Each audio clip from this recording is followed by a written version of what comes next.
You've heard of the man who went out and bought a boomerang. Says he decided he wanted to have some fun. So he bought the boomerang and threw it out in the air. And of course it circled in an arc and came back to him. Great fun. So he threw it out again, learned how to handle it right, threw the boomerang out, circled up in the sky, came back to him again, picked it up.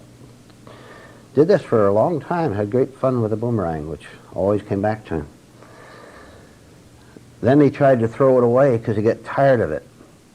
And the boomerang came back. And he wanted to throw it away again, but it was in the nature of the boomerang to come back, so it kept coming back to him. He couldn't get rid of it. Now, I'm looking at you and you're looking at me, and here's the question. What is the boomerang in your life that you're trying to throw away, but it keeps coming back to you? Doesn't it? Of course it does. And you've got 1,000 exercises in your mental arms to throw that boomerang out, and the next morning it's there again. Shall I tell you what it is? A major one. You can all nod your heads internally to this. What you're trying to push away from you, and you have never succeeded up till now in doing, what you're trying to get rid of desperately is self-doubt. Right? Haven't you noticed how your mind churns around all during the day? And at certain times you have what is called feeling good. You feel a little bit secure because some external event or some thought of your own comes up, and you think for a little bit that you've solved the problem, or that heartache, that pain, that memory, that self-accusation. You think you've solved the problem. You think you've thrown it away finally, but it is never in the nature of the heartache to go away the way you're trying to get rid of it. See, the evidence of our wrong behavior in life, of our wrong actions, the evidence is so clear, so much right in front of us. The evidence being, and you know it, that you have not solved your problems. No matter what you've done, no matter how you kid yourself about it. If you've got rid of one problem, it's simply because you traded it for a second one. Therefore, the fundamental self-doubt remains. And you know how much we've talked about man's false identity, that he picks up a sense of self, a wrong sense of self, from becoming successful, or, and listen to this, or from suffering. And he says, well, I'm a suffering human being at least. Maybe I'm a martyr. And so a man and a woman seeks 1,000 ways to get an identity, hoping that one out of the 10,000 or 50,000 will be permanent, and it never will as long as you are under the hoax that you presently are.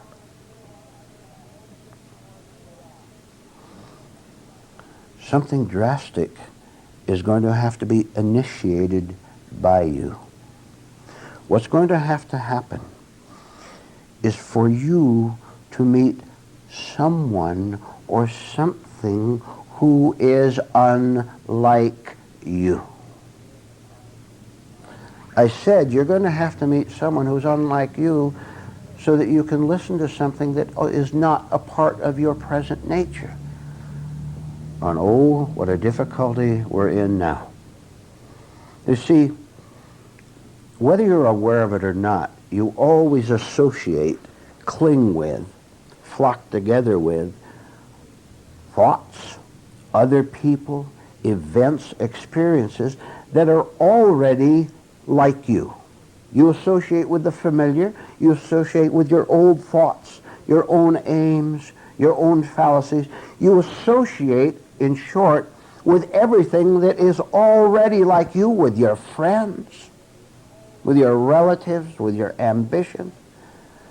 And the last thing most human beings want to find is a man, a woman, a circumstance, a truth that is unlike themselves. They don't want that at all. That's the last thing they want, is to find something that is different, because then that means a challenge to their false sense of certainty that they already have it made and know what it's all about, in spite of all the evidence.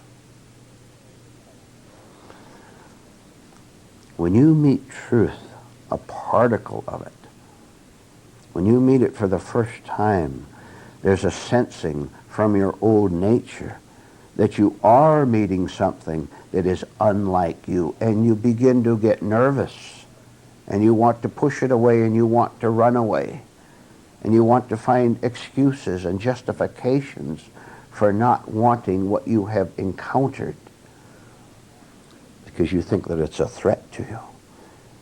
And how incredible that a human being will push away the very one thing, the one thing that could rescue him, because he's afraid that it's going to hurt him. Not seeing that his hurt is in remaining as he is. Isn't your Monday a repetition of Sunday, and a Sunday a repetition of Saturday? And then forward through the week again, isn't everything exactly the same? You know very well it is. You know that you have nothing new in your life. You have nothing solid to stand on. And that self-doubt keeps nagging at you, keeps making you cry. All right. Where is the problem? Now you listen carefully, and don't assume that you already understand what I'm going to say. That would push away the real reward that you'll get from it. In your present incorrect thinking, which is there, otherwise you wouldn't suffer as much from hostility, from fear, and so on. In your incorrect thinking, you actually believe that the problem is out there. You actually believe that the difficulty is in that condition, or in that past condition, or in that wife, or in that husband, or in the boss. You will do anything to cling to this self-deception that the problem exists out there. Because if you were to suspect the truth that the problem is, now listen, if you were to suspect that the problem is 100% yours, that means responsibility on your part, doesn't it? That means a jolt. That means you're going to be hit very hard, because you are going to have to give up actually millions of thoughts from the past in which you say that that other person, because of his behavior, that is why I am in heartache. That is why I have self-doubt. All the time, all their lives, most human beings insist absolutely that the world is at fault, and if it would change, they would feel better. Well, the world is changing all the time out there. How come you don't feel better? Self-doubt must continue to haunt you until you understand that the self you're trying to find security for is non-existent. You're trying to build up a system of ideas about yourself that you hope will feel solid, and it can never happen. Only the absence of all acquired ideas, opinions about yourself, only the absence of those can ever change anything, which you'll see for yourself as you go along with things. Because human beings have not found themselves, because they have not emptied themselves of all their thoughts, all their ideas. Follow this. They go into a dreadful pain, which I will describe to you. I'm describing your life. They go into a dreadful pain called wrong seriousness. Look how dull you are with your kind of seriousness, what you call earnestness, what you call intensity. You're wasting your life with the kind of serious aims you now have, because they are all wrapped around you perpetuating the hoax by which you have lived and suffered up until now.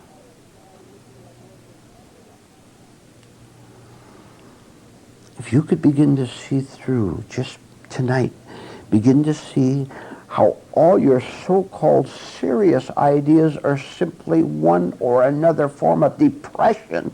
If you could see that what you call being earnest is a form of despondency and gloom based on delusion, if you could see that, you would begin to break out from going from darkness to a beautiful sunshine. Let me tell you a story that will show what we're talking about. Here's a businessman, and he's told about a piece of property that is supposed to be very valuable out in the country, let's say. And so he goes out there, and when he gets out there, there's the real estate man waiting for him, and he shows him around the house and shows him around the large area, there's hills in back. And all the time that the real estate salesman is showing him around the house and the property, other possible clients are also being shown around. So there's a lot of people looking over the property. And the man is told how valuable it is and that the price is quite reasonable and you better get it right away before someone else buys it, and he sees the other buyers there. And the price pretty high, but he begins to get serious over buying the property, and he thinks he'd better get it before someone else does. And other things come up that make him want to buy it. For example, a very attractive girl comes along. She stops her car and she looks out and talks to him. She says, "I live down the street. Be nice to have you in the neighborhood." And he looks at her and his heart flutters a little bit, and you see, he's already gone into imagination, as people do in situations like that. Don't they? Don't you? You know what I'm talking about. And so the girl smiles at him and says, "Nice to have you as a neighbor. Be sure you buy the house." Other things, sort of things like that happen, which make him think that he better buy it fast before someone else does. So after 3 or 4 hours of looking around, it's quite a large bit of property, he drives back to the village where he's staying overnight and goes to the motel and is very earnest about thinking about buying it. And he's worried about losing it. And he remembers the girl, and he remembers what the real estate man said, that it will increase in value in 6 months, and you better get it now. He goes out to dinner shortly after that and sits at a booth at the back of the cafe and has his dinner. And as he has it, as he's having his dinner, he hears the voice of this girl that he met. And she's talking with a man, and he suddenly realizes that they're in the next booth, and they can't see him because of the partitions. Are you ahead of me? Why aren't you ahead of yourself in life then? See, you can follow a story when it's an illustration, when someone tells you, but you walk right into the same situation yourself because you're carried away by your old nature. So as he sits there and listens, the light begins to dawn, doesn't it? And here's what he realizes. The whole thing was a con game. The whole thing was a hoax set up for the very purpose of drawing him in, making him think that he's going to get something valuable, and if he didn't get it, that he'd lose out. And by the way, do you understand that the fear of loss is one of the most persistent naggings that we have? What do you have that you value now? I'll guarantee you, if you're not living from who you really are, one of your doubts is going to center around you losing that. Someone younger coming along and taking your place down at the office. someone coming along and taking your property or whatever it might be. You might go home tonight and ask yourself what you fear losing and investigate that to see where you have got something all mixed up, where you have identified with your possession. That is, you think it gives you an identity, and the thought of losing this or that causes you to shake, only it really isn't you shaking at all. It's simply some thoughts that you take as being you. But back to the man in the booth. He sits there, and it dawns on him, of course, that the whole thing was a show, a theatrical production. All the other people walking around, all calculated to deceive him into buying the property at a price where he would lose his money. Now, I want you to listen to me. You won't understand what I'm going to say. It's much too enormous. It's much too overwhelming. But you can hear the words, you can hear the description. And then you could go home and you begin to ponder it and apply it personally to you. Because you've all been taken in. You've all been deceived to the depth which you do not know. And I'll tell you where you've been deceived. It's going to be too much. I've warned you. And I'm going to tell you. Your whole life is a hoax. You have believed what people tell you. You've fallen for the attractions. You think if you don't do this, you're going to miss out. And do you know that it's a very rare human being who ever sits in the spiritual booth, so to speak, and right in front of him, he hears the hoax being exposed. It is happening tonight. I am telling you about the entire life situation that you are involved in, and you, today and yesterday and 10 years ago, you walked around that property and you listened to what the people said. And you were gullible. And you wanted to believe certain things. You wanted to believe that you're going to get a bargain or whatever. Only all the con men, there are only a very few in that story. But everyone you met in your life has deceived you in one way or another, because they were just as lost as you were. It is time for you to wake up and see, put two things together. Put through the idea of wrong seriousness, false earnestness. Wasn't the man serious or in earnest about getting that? And wasn't he suffering from fear of loss?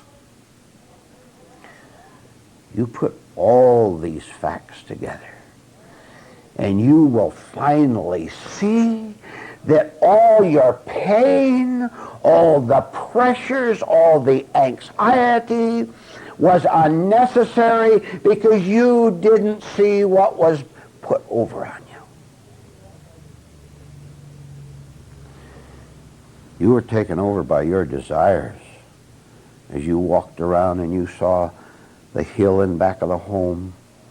You figured out how you could use it for your personal benefit. And all the time you were thinking all these things, you didn't know, because you weren't told, that the very foundation of the house itself was beginning to crumble. And the man who was showing you around made sure that you didn't see that. I tell you that you have wasted your tears. You have wasted your pain. They are unnecessary, because you don't need to be on the tour in the first place, you see. But you asked for it because you said, I need something, I want something, and there are plenty of con people around to offer it to you.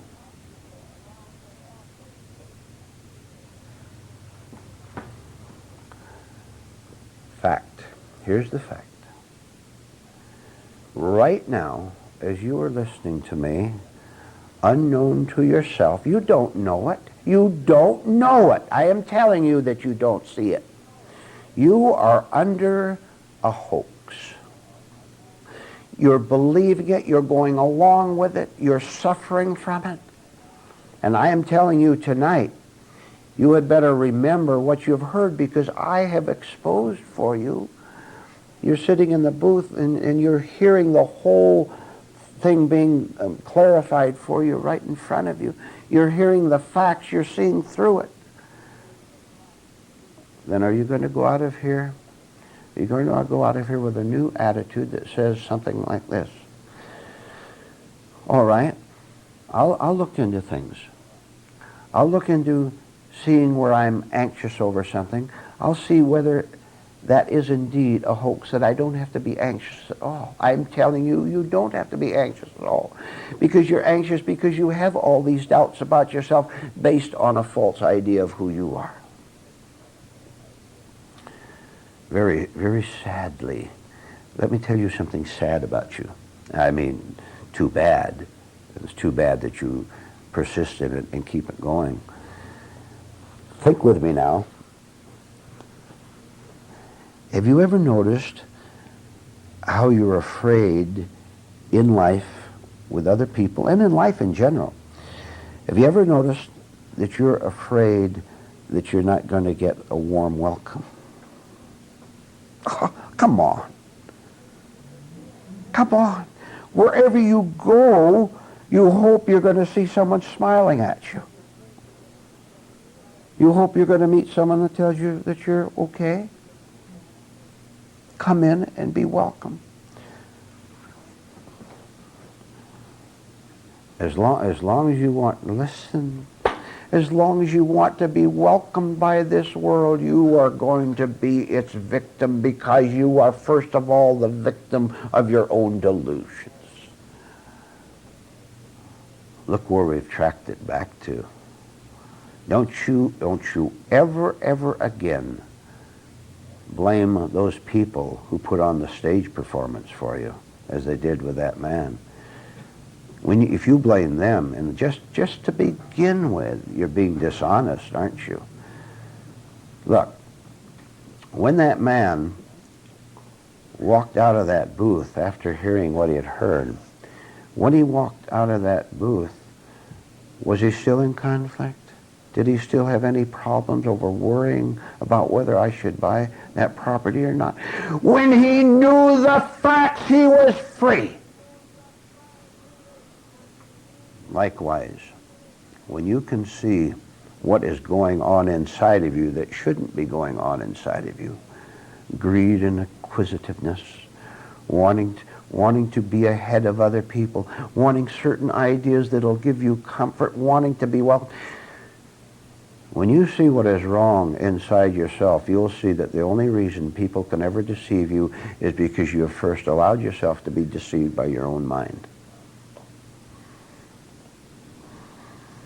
Think of the liberty and the real quietness that is just ahead of you when you walk out of that booth having seen through the whole stage performance, that you permitted other people to play on you because you wanted something from them.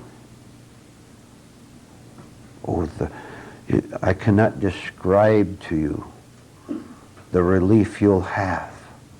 But what you can do, you can think of the pressure you have.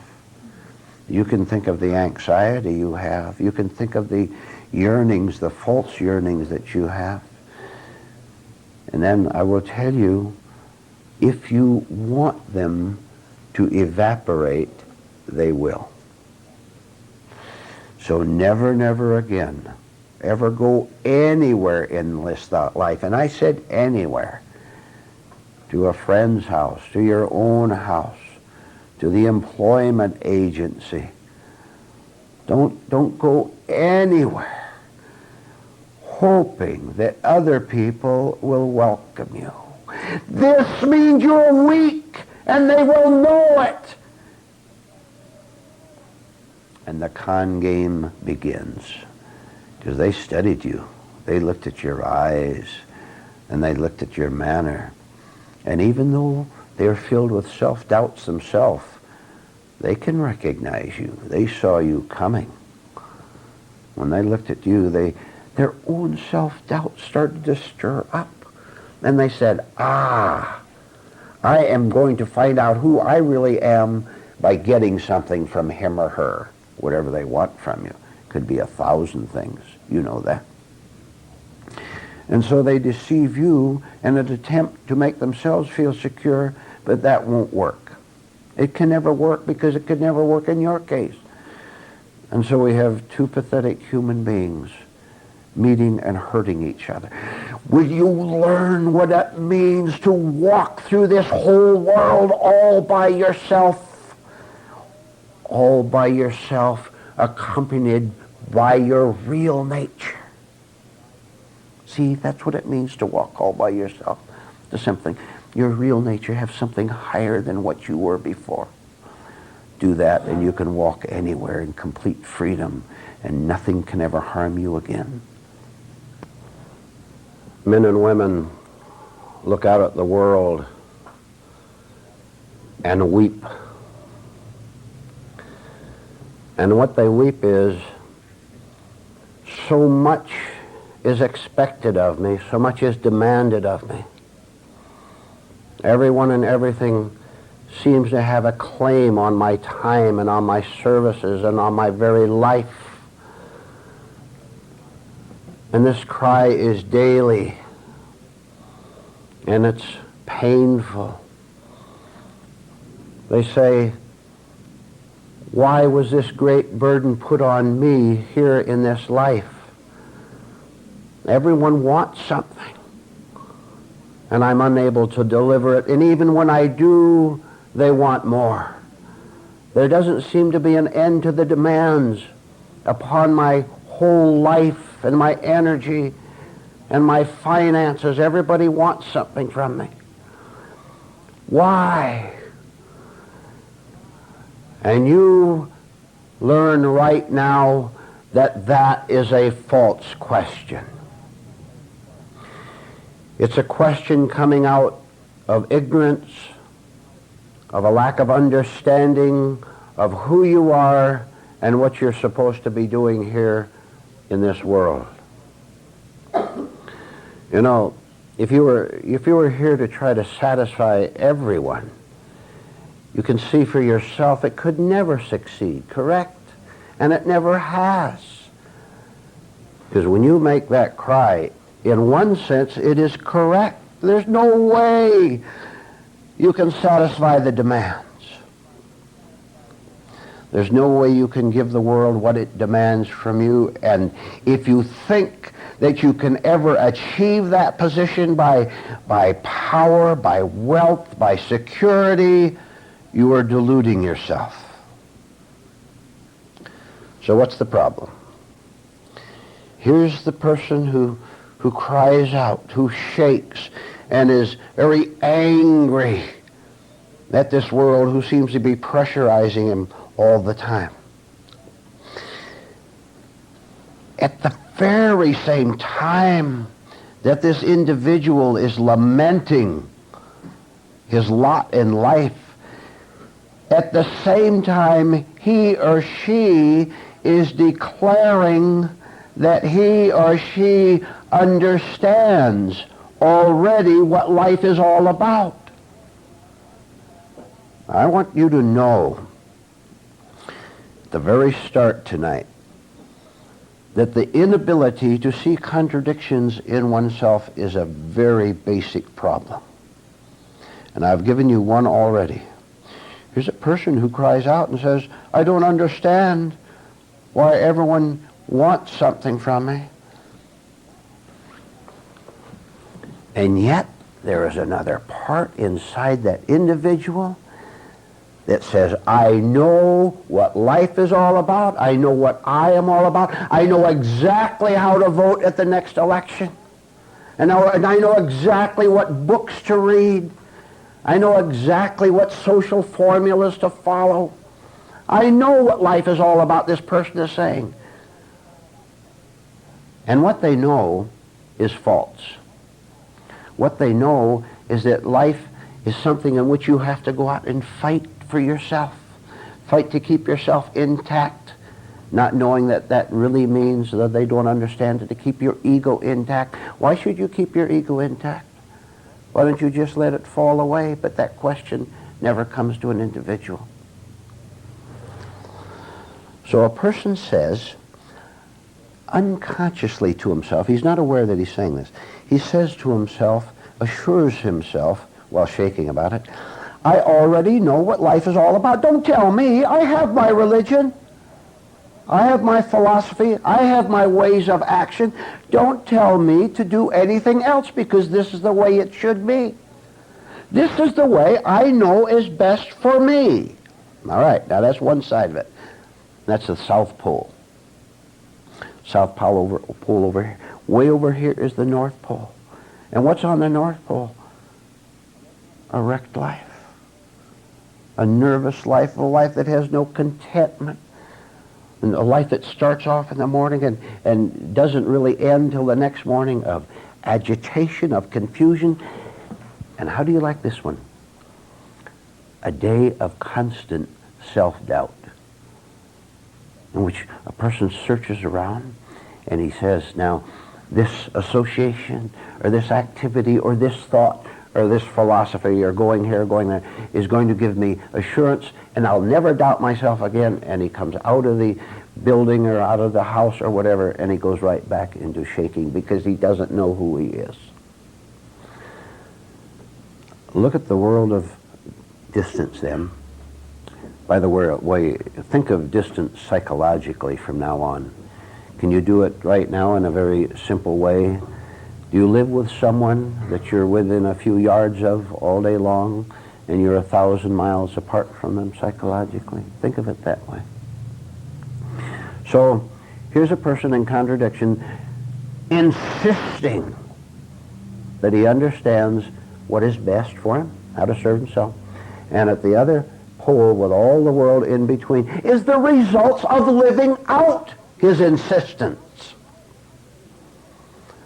No wonder you can walk down any street and see tearful, lost people.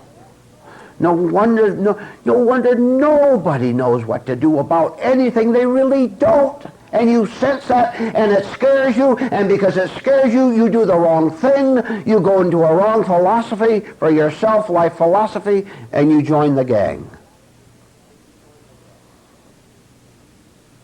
Maybe people watch you as you walk down the street, and they see your fixed eyes and your angry expression, or they see the emptiness in your eyes. Maybe they are doing the same thing that you are doing to them, and that is right, and that is the whole world.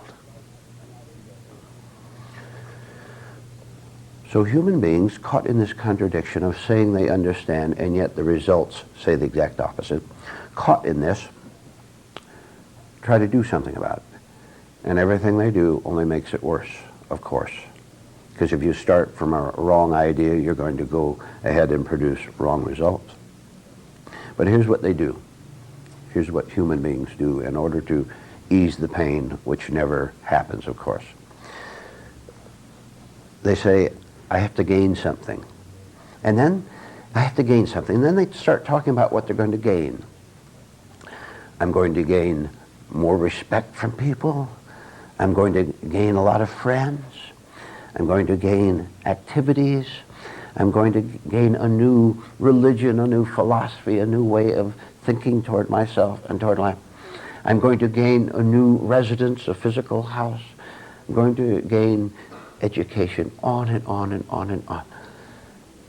They say that, and they do it, and they stay the same. And it never occurs to them that the results, that what they get is always the same as what they got before from doing the very same thing. Now, let's see how startling the next thought is to you. See if it shakes you even just a little. And if you're receptive to it, if you're open to it, it might just do that. We found that everybody thinks that if he can gain something, add something to himself, that things are going to be different. He's going to feel better. He's going to be more popular or whatever. If adding something to your life, if going out and getting something doesn't work, then what might? I'll tell you what might. I'll tell you that what will work magnificently if you see it through to the very end. Which is so simple. Look how simple it can be stated, which I will now do. Instead of acquiring something, lose something. Well, now, doesn't that make perfect sense? You should understand that there's a cause of your confusion, of your feeling cheated. There's a cause of you looking around hoping that there's someone stronger than you are, and you never find him, and even if you did, you wouldn't want him, because weakness never wants strength. So you say, you might think in a new way. You might say, well, look, you're thinking logically now. You say, now look, here is the way I am. Confused, chaotic, quarreling with myself and with other people. And I heard the fact stated that the way out was to lose something. Why didn't I think of that years ago? To lose what I presently am, because I am my thoughts in a certain sense. I am my own unhappiness. There's not me who is another thing which is unhappy. I am the whole business of unhappiness. It's just one thing. So it only makes sense for me to lose something instead of trying to gain something. Also, if I were to ask all of you tonight to tell me what happiness is, you'd have to pause for a long time before you answered, wouldn't you? Well, and then your mind would begin operating, and then you would think of happiness according to your own ego glorification. Happiness would be elected to high office. Happiness would be be so successful that my parents or my wife or my friends would admire me. See, it all centers around itself. So it doesn't make any sense at all to pursue happiness. How can you pursue it when you don't know what it is? All you have is ideas, suppositions as to what it amounts to, and you pursue that and you find out that it isn't that at all, because after you get your own idea, you're still unhappy. You've got the idea of happiness, which is money or whatever, and when you get that, you're still as, how about this phrase, you're still as nervous as you were before. When you say that unconscious and unseen nervousness is one of the great destructive and driving forces in this world, you know it is, because you know yourself. Well, what a marvelous message so far, coming from truth. That we all have to begin doing something the exact opposite of what we've been doing before. We should just start losing ideas and opinions and very, very bad thinking and emotional habits. Now, you've tried your own way. You've insisted that you know the road to happiness, and you've walked it for a long time. That has not worked. Why don't you have the honesty to say that doesn't work, and then say, I'm going to stop wasting my time on something that doesn't work, and I'm going to try this opposite of seeing, first of all, what does it mean to start to lose things? Wouldn't you agree that you would feel better physically, spiritually, mentally if you lost your anger? Wouldn't you? But you're afraid of that. Because if you were to lose anger, you would lose yourself, because you and your anger are one thing. And that's what you treasure.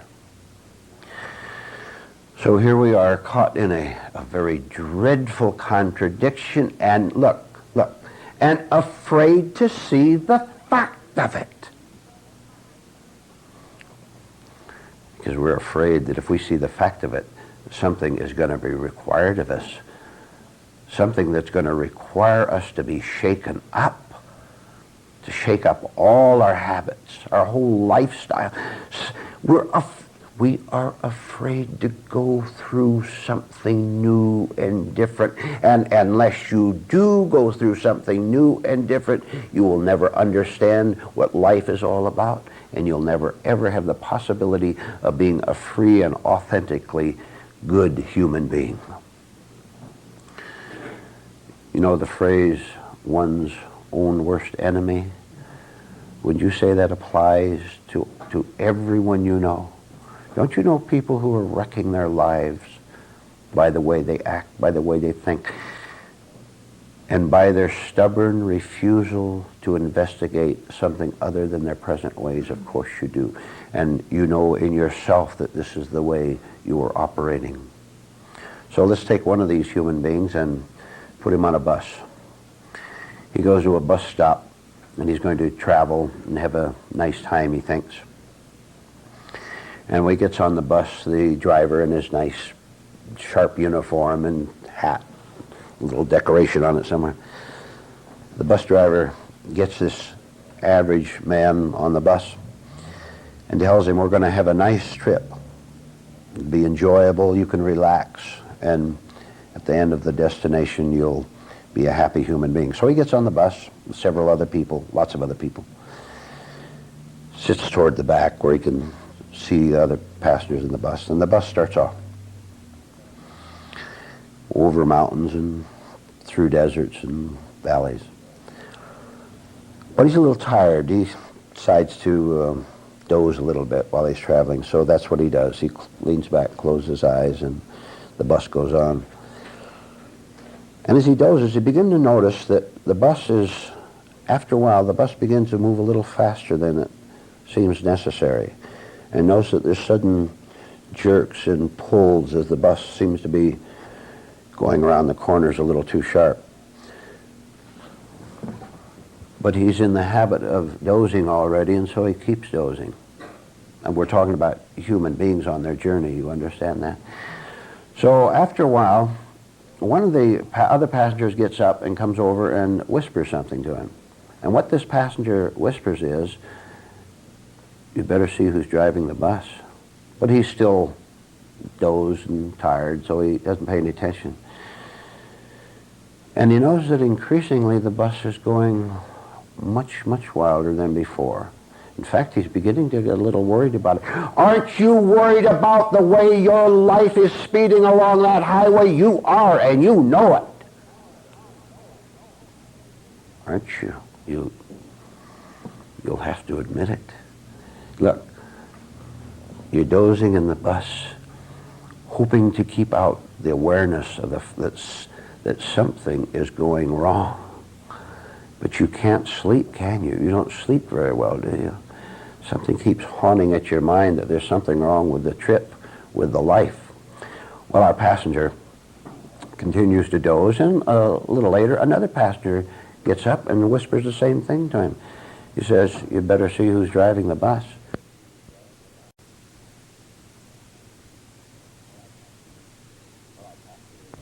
Well, our passenger continues to doze, and a little later, another passenger gets up and whispers the same thing to him.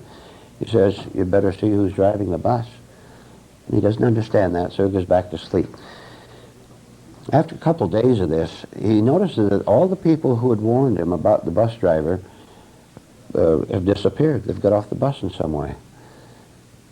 And this scares him a little bit more. He doesn't understand what is happening on the trip any more than human beings understand what is happening in their life trip. And so they go to sleep, spiritual sleep. Finally, one last man gets up and says to him, you better see who's driving the bus. Finally, he can't take the uncertainty anymore. He doesn't want to go to sleep and pretend that all is well. So he gets up and he goes to the front of the bus, and what he sees is a wild-eyed hijacker who's taken the bus over. And now he understands why the trip was so rough and why he was in danger, so he waits till the next stop and slips off himself and gets over that trip. An awful lot is said in spiritual teachings about the necessity of waking yourself up instead of leaning back and dreaming that all is well. Dreaming and trying to assure yourself that your ways are going to bring you out safe at last.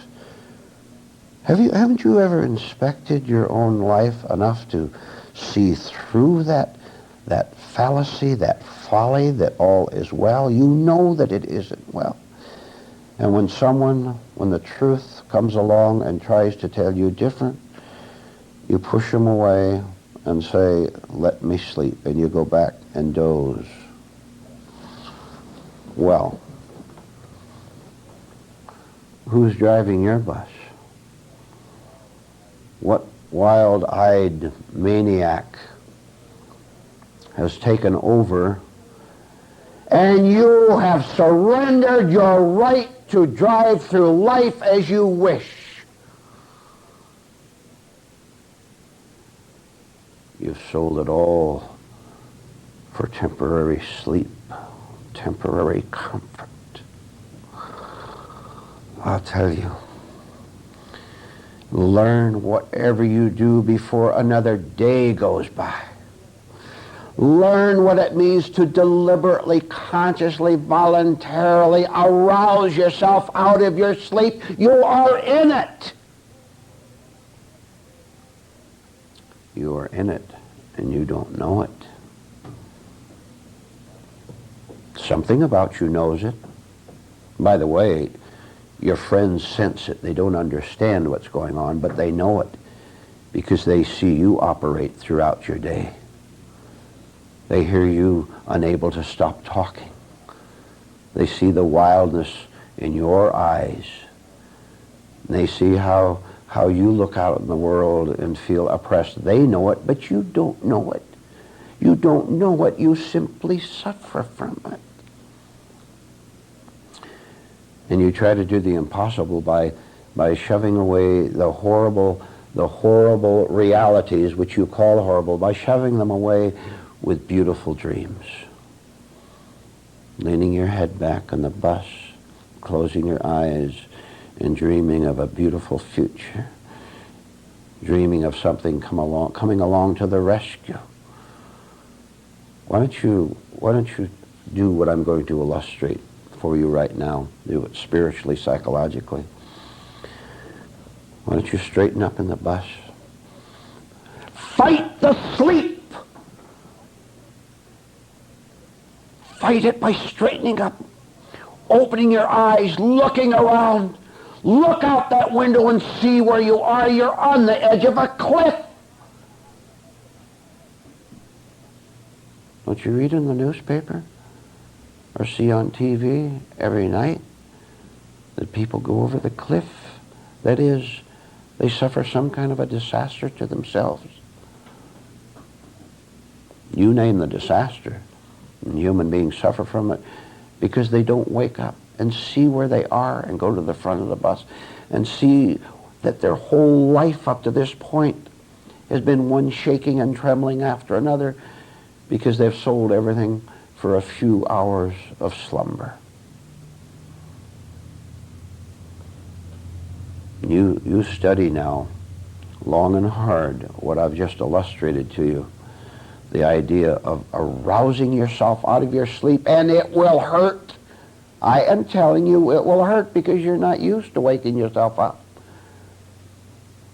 You're used to laying back and just dreaming. And when you begin to shatter a dream, the dream itself screams in protest, do it anyway.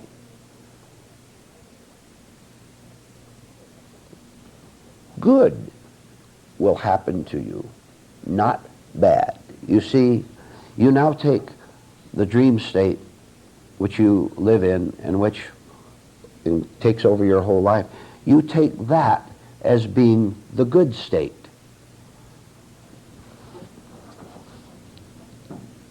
Are you saying that it's good to be in mental pain?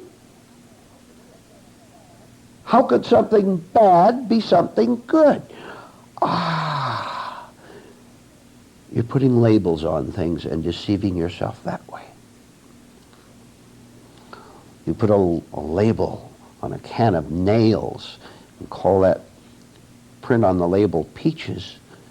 It's still nails inside the jar, inside the can. And you try to eat those nails and you're going to suffer. And somehow we know we have done this. We prefer to put the label on so we can put an end to all intelligent thinking. We're afraid to explore beyond our own infantile minds. For fear we'll find something that will be infantile. You don't know that you're in it already. Maybe I better tell you the story about the little boy who learned to count to 10. There was a little boy who went to school, and the teacher told him how to count up to 10. Took a little time, but when you're young, it takes time to learn such a simple task as that. But eventually, he learned how to count up to 10. And when he did, he was very proud of himself, because he knew that his younger brother and sister at home couldn't count up to 10, and he could. So he counted up to 10 lots of times just to kind of show off to people that he had accomplished something. One morning when he came back to school, the teacher said, "Now, Billy, I want to teach you something new." And he said, "But wait a minute, teacher, I've learned to count up to 10. Do you want to hear me count up to 10? And so he counted up to 10. The teacher said, "Fine, that was fine. Now I understand that you can count up to 10. But I want to teach you something other than that. And it's called counting up to 20. And little Billy looked at the teacher, and he didn't like what he heard. He wanted to repeat over and over and over and over what he had already learned and not make any new effort. So he counted up to 10 again. The teacher said, "No, I want to teach you to count up to 20. So he resisted and resisted, and the point is very clear. We have to abandon our stage performances wanting to show off before life and before ourselves and become real. And then in that reality is something that is limitless, something that is always new. Nature, with a capital N, goes out into the world and plants millions and millions of trees. Those trees are very small at the start. They're born. And the trees grow up and mature and grow stronger. And then at a certain point in the existence of a tree, it begins to fade and to lose its powers. And finally it fades out altogether. Now, that's the story of an individual tree, which nature plants, gives life to, and eventually nature takes the life away from the tree. Now, here's the question. Don't miss it. Do you want to be an individual tree, or do you want to be the powerful nature principle behind the planting of the tree? Don't miss it now. Nature, I call it nature, you want to call it God, nature with a capital N, plants millions of trees, individual trees. The trees grow up and they fade out, but nature keeps reproducing trees in physical expression. But the point is, which do you want to be part? Now, you can be an individual tree if you want, and you'll be a madman. You'll be a mad tree, if you can picture such a thing as that. You'll be an insane, separate entity here on earth. And all human trees, therefore, are they not afraid of the ending of their own individual existence? See, we're talking about human beings and trees, same thing, if you understand that. A human being is born into this world through nature. We're brought into it. You grow up, mature, you get a little older, and nature then says, time for this particular physical expression of the all, capital A, to fade out and disappear. Okay, fine. See? No problem. No problem unless you would prefer to be, unless you choose to be a separate tree fighting to be more fruitful, more magnificent, more glorious than the other tree. If you choose that, then you will be afraid of old age, whether a human being or a tree, and you'll begin to worry that you're not young anymore. You know, you start to be afraid of old age when you're 10, right? You begin to notice grandma and grandpa, and they can hardly make it across the room, and you kind of sense that you're that tree, that hobbling tree. Which do you want? Are you going to insist upon being a separate tree? Some are nut trees, aren't they? Thought I'd get that in. A separate tree seeking to be in competition with all the other trees, that kind of stupidity, or would you rather be a part of the whole principle of nature, which can never die, which can never perish? You see, you have to understand, the now, the all, nature, God, expresses itself in the physical world in trees and human beings. And they come and they go. Obvious enough, correct? Which do you want to be a part of then? The time expression or the eternal power? The way to cease being an egotistical, isolated tree, to cease being that and to be part of the all principle, the way is very clear. We've been talking about it for years here. It's in the books. So it always comes down to you making up your mind which you want to be. But you don't know, you see, human trees are stupid. They're made of wood, right? And they can't understand anything but their own isolated existence. They have blockhead minds. And blockhead minds can't at all comprehend the nature which put them here in the first place. There's no way they can understand it. What a human tree can do, therefore, is not understand nature at the start, but understand its own false nature.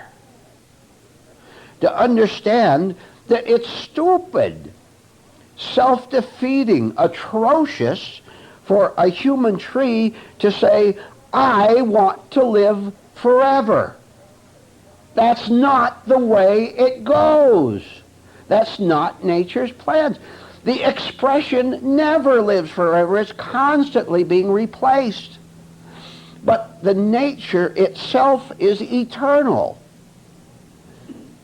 If a human tree can begin to understand just what we've talked about so far this morning, it can then make the choice of giving up its vanity of wanting to have the prettiest trees in the forest, the leaves in the forest, the more apples or oranges on it or whatever, cease to be in competition with other trees and not have a life of its own, no more isolated life, which causes fear of extinction.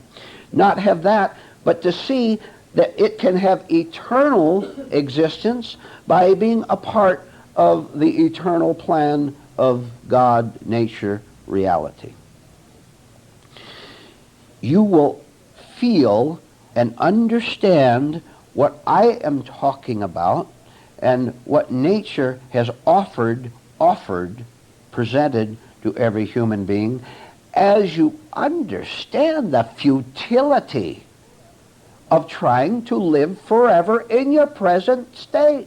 This is not the way things work. Get it through your head. Last night, we had various discussions on certain things, which you know about, some of you. And one summary of what we talked about last night is this.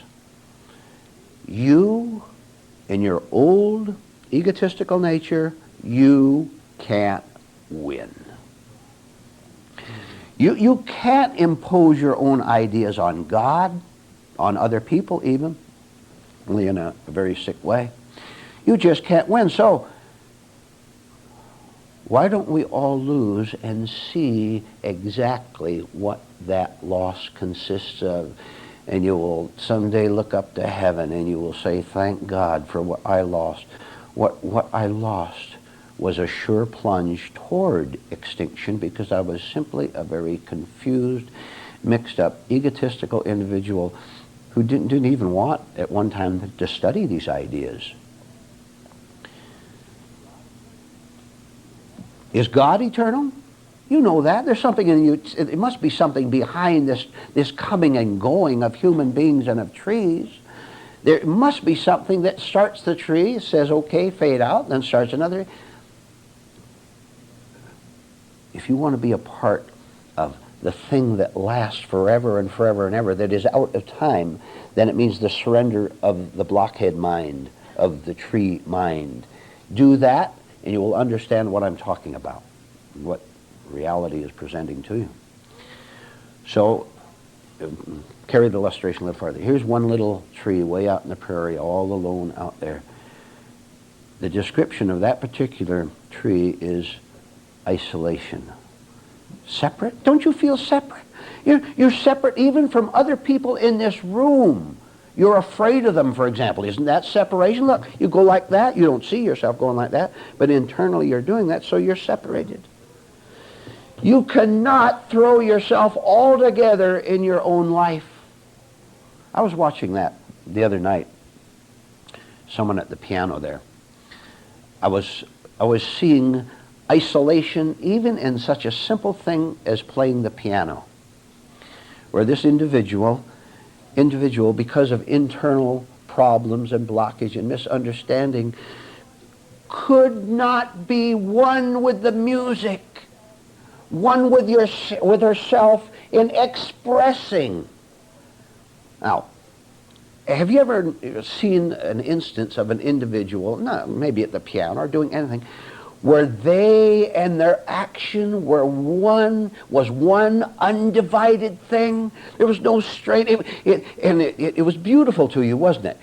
The word spontaneity, that will do it, won't it? Spontaneous, free, all thrown into it, no division. There was just one thing going on. There was no operator and the operation. That's division, isn't it? And that's strain. No operator and the operation, but the operator and the operation were one single thing. Now, that is the absence of isolation, of separation. That means not being the little tree out on the prairie or a tree anywhere else, but a tree that understands its present location in time. We're in time, our physical body's in time, and also understands that you can transcend time by ceasing to want to be the most beautiful tree in the forest and ally yourself instead with a power that presents it into the world. I was reading a very interesting article about a man. You'll see how this connects with what we're talking about. A man named Matthew Flinders. Who is Matthew Flinders?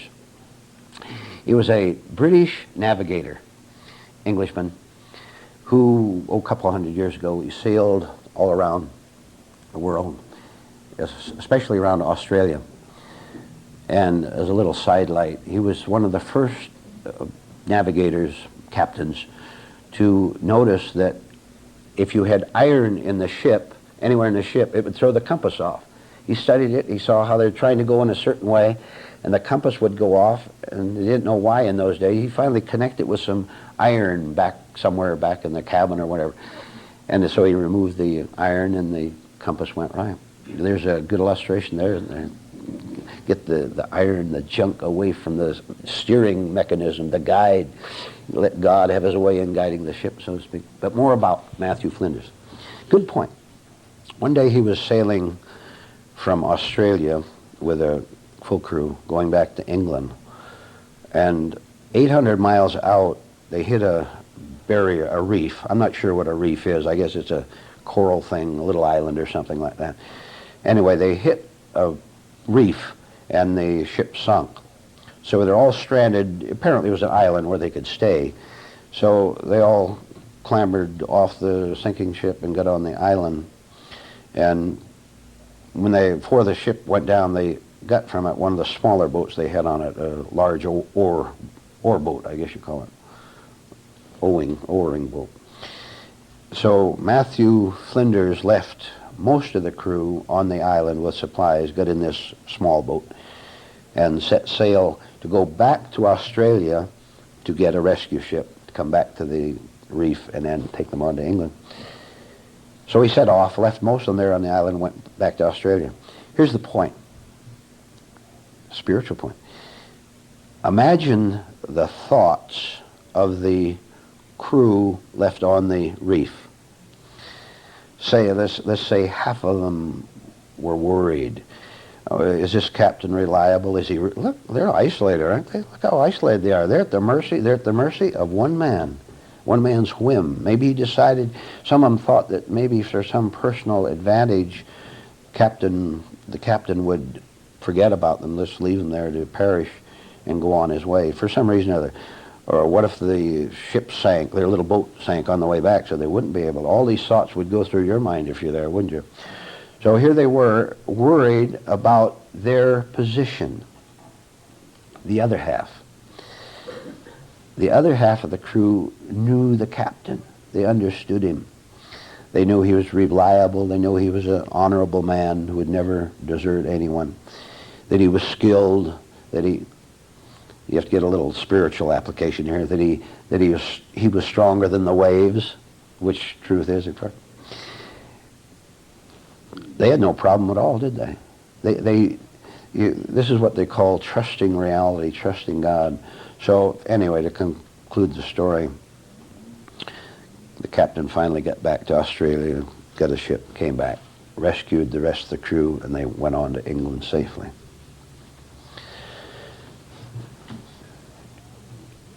You don't know the captain. All you know is your own thoughts. And will you guarantee yourself, instead of me guaranteeing you guarantee yourself that your thoughts are always insecure. You can't trust them, can you? You can't trust your own ideas. And the most fearful ideas are the ones that you call hope and praying. Suppose the fearful men on the reef, suppose they said, we're going to pray that the captain is faithful, and they hope that he is, and they encourage each other among themselves and say, well, I know that he must be a very good man. I saw him going to church one time. He was a good man, so he'll probably come. See, self-convincing. Isn't there pain in that? Wouldn't you like to stop convincing yourself in the painful way that you're doing that all is well? Now, I'll tell you a fact. Here's a fact. Not from opinion or belief, but simply a fact that stands all by itself. The spiritual captain of the life ship is 100% reliable, faithful. See, our limited minds think that God thinks like we think. Wow. See, do you ever think of that? Look, all you have is a certain way of thinking. Now you must project that onto anything else outside of you. And you think that God is like you are. It'd be pretty horrible if he was, huh? But you must understand that this is you attributing certain things to God that he doesn't have. There's no way your mind can understand what reality is like. The absence of the mind can understand it. The half of the crew that knew what the captain was like, they were at perfect ease. They knew they would be rescued. You can know the very same thing if you get to know the captain, which is the same thing as being in a spiritual alliance with him, with God, with reality.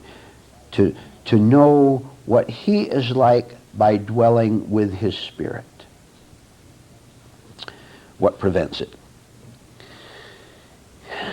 You know what the word blackmail means? First of all, take the word itself, blackmail. A person sends a threatening letter to another person filled with dark threats. Blackmail, black letter, right? So we got that technicality out of the way.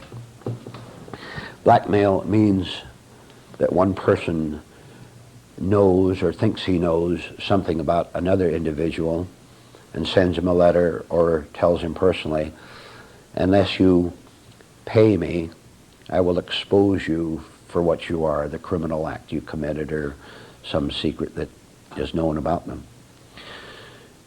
And by the way, legally, to get into the legal for a minute, it's the threat that counts. If you threaten anyone in any way with exposure, trying to extort money from them, whether it's true or not, that's blackmail.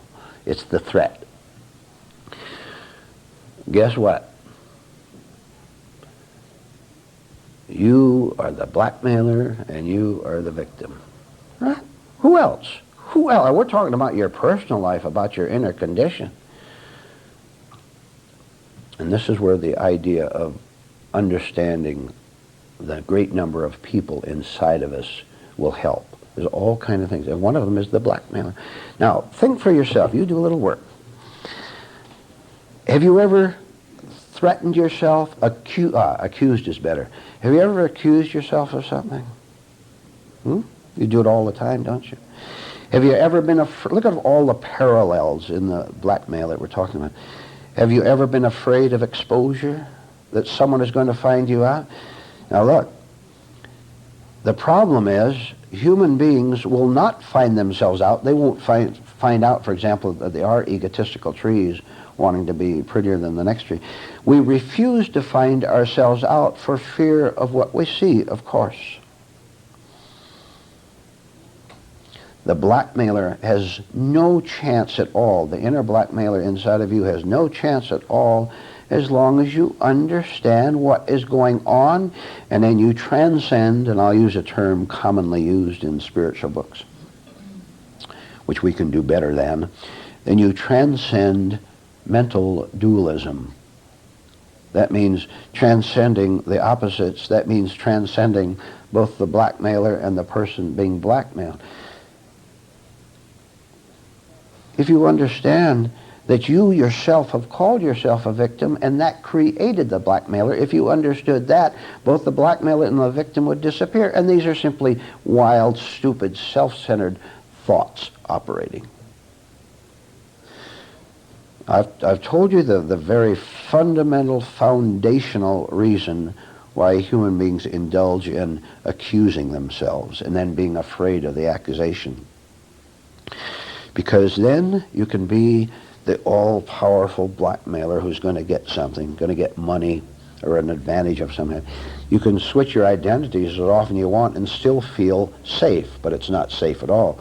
You can be the powerful blackmailer who's got something on someone else. You ever notice the pleasure you get when you can get something on someone else, catching them in a mistake or whatever? Then you're the blackmailer and you've got an I, you've got a self, correct? Or you want to switch roles, you can switch your roles to being a victim and look at all the possibilities there. If you're the victim of a blackmailer, you can hate him, you can resist him, you can do whatever you want.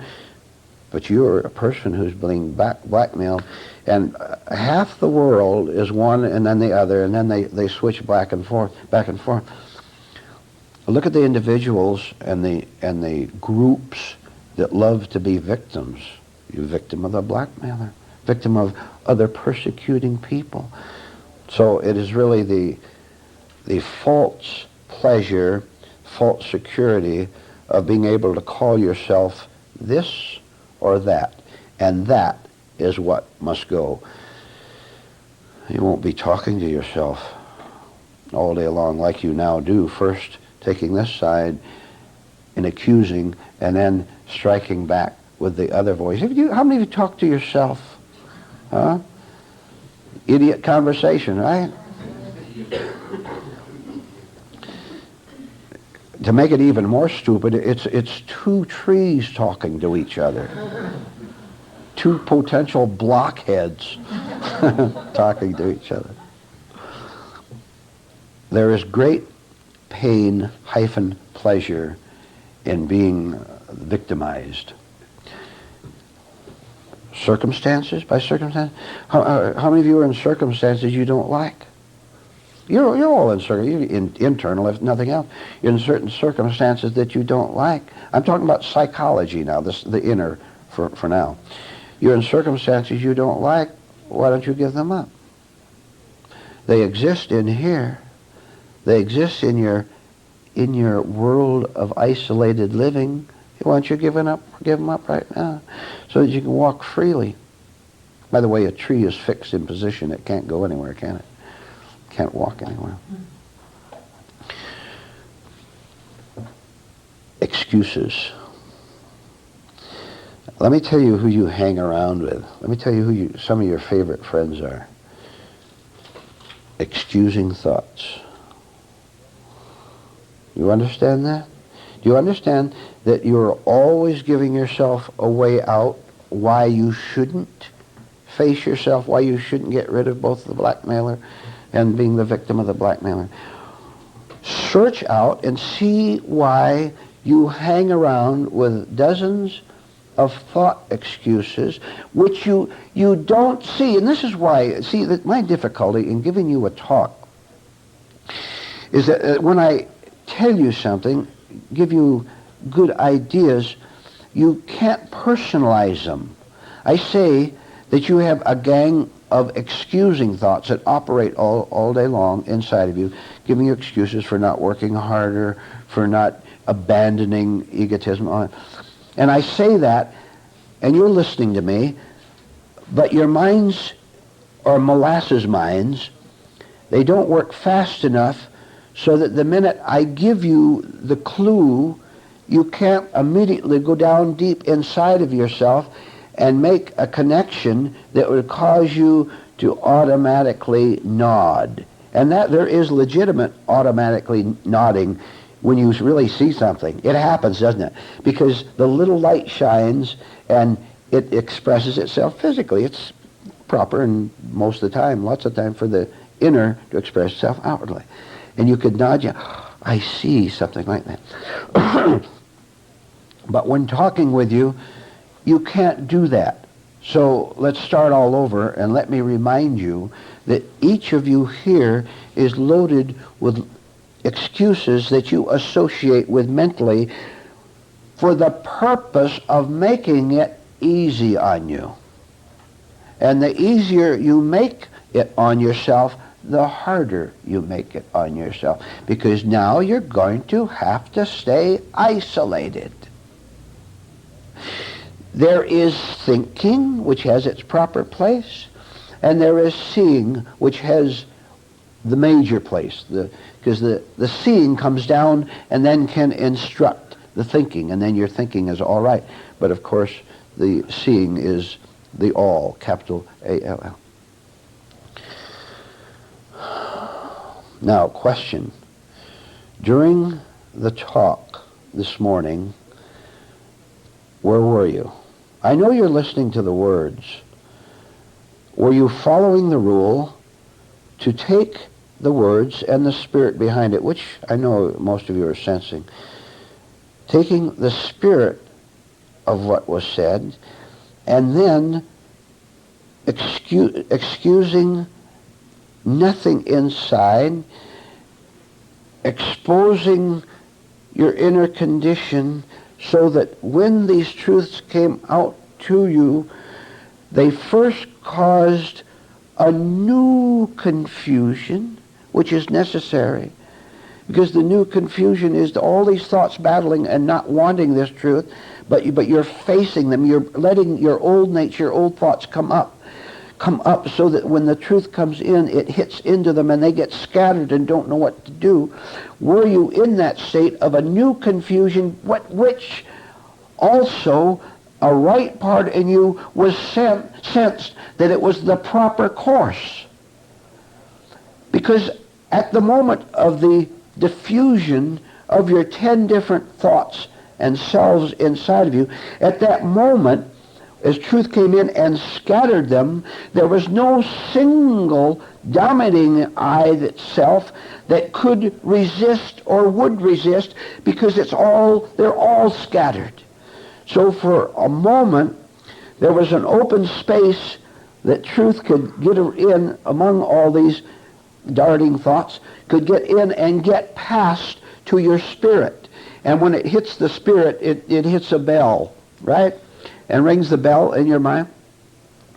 So my question, which I'll repeat, are you going to, from now on, when you hear talks, hear it with a spirit that says, I invite you, truth, to come in and upset me, disturb me, scatter me, all you want, because I sense that it is for my real eternal benefit.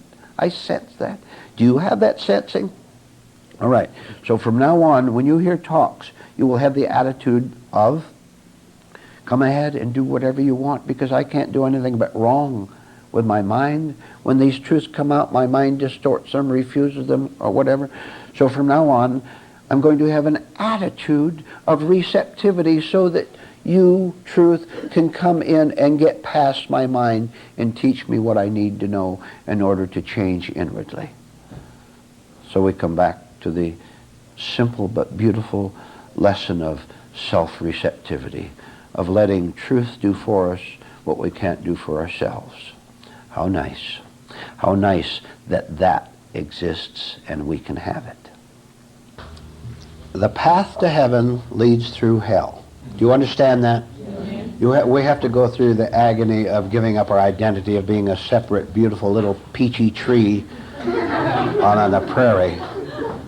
Let's see the hands of you who think you're peachy trees. The hands of those who know you're nutty trees with plenty of sap.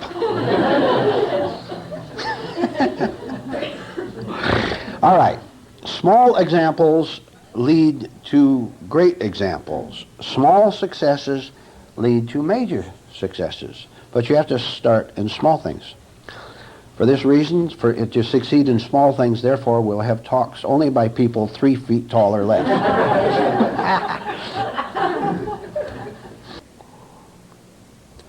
How many of you have ever got into trouble in your life? How many of you ever got into trouble in your life through your own sheer stupidity? How many of you had a lot of hard work getting out of the trouble you got into? You know, and it's still haunting you now, right? Everybody look at Alicia. Both.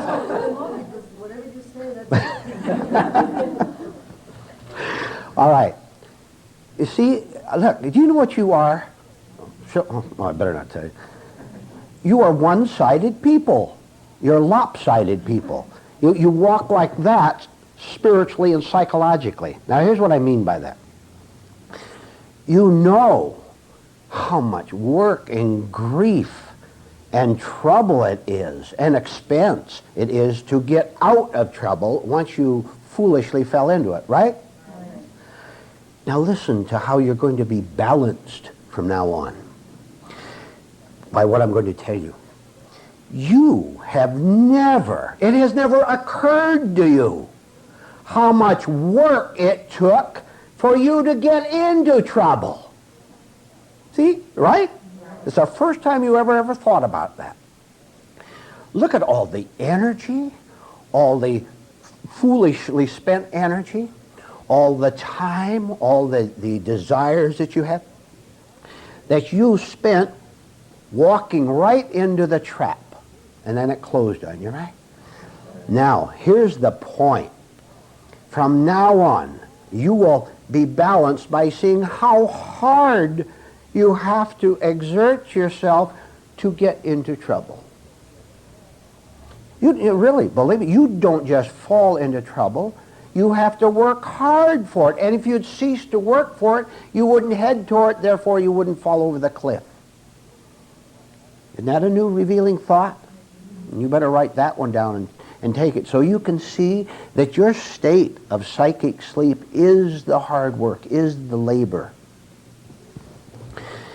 If you do that, if you take this one little thing we talked about this morning, of you seeing how, how much energy, how much wastefulness it takes for you to get into trouble, it will begin to balance you, and then you will begin to go uphill spiritually instead of downhill. And that's what I really want to explain this morning.